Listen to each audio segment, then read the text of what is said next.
ท่านรองรัฐมนตรีกระทรวงป้องกันประเทศตอนรับคณะผู้แทนขั้นสูงแขนงกฎลับสาธารณรัฐสังคมนิยมเวียดนามอิงตามแผนการร่วมมือประจำปี 2016-2020 ระหว่างแขนงกฎลับลาวและแขนงกฎลับสาธารณรัฐสังคมนิยมเวียดนามในวันที่ 17 พฤศจิกายน 2016 คณะผู้แทนขั้นสูงแขนงกฎลับแห่งสาธารณรัฐสังคมนิยมเวียดนามนำโดยท่านพลจัตวา เงวียนดังดาวหัวหน้าคณะกฎลับรัฐบาลสาธารณรัฐสังคมนิยมเวียดนาม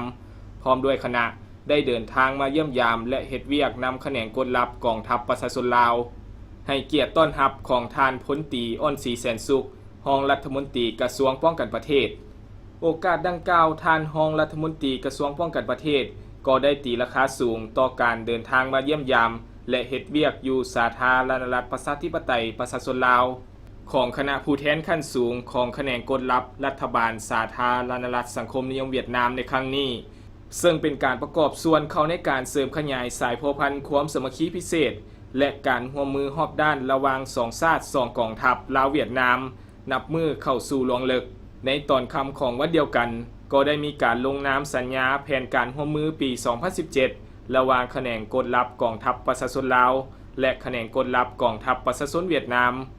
ซึ่งให้เกียรติลงนามฝ่ายลาวโดยแม่นท่านพลจัตวา พรใจพันธวงศ์หัวหน้ากรมกฎลับกรมใหญ่เสนาธิการกองทัพประชาชนลาว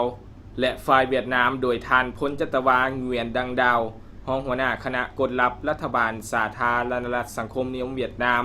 และเข้าร่วมเป็นสักขีพยานโดยคณะทั้งสองฝ่ายลาวเวียดนาม